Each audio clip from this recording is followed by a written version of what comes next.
Gusto mo bang mapapasayo na siya ang kanyang pag-ibig at nais mo siyang mapapasayo habang buhay?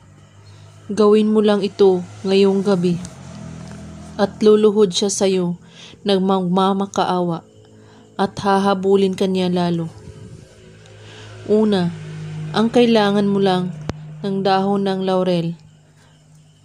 Kunin mo ang dahon ng laurel at hawakan ito at ipikit mo ang iyong dalawang mata at ramdamin mo siya kung gaano mo siya kamahal.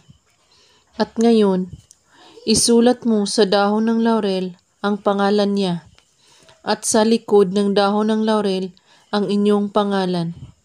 At pagkatapos, humiling ka sa dahon ng laurel. Sa pamamagitan ng dahon ng laurel, pababalikin mo siya sa akin ngayon din. At pwede din ninyo itong dagdagan na nanggaling sa iyong puso. At dahan-dahan lang po ang paghiling.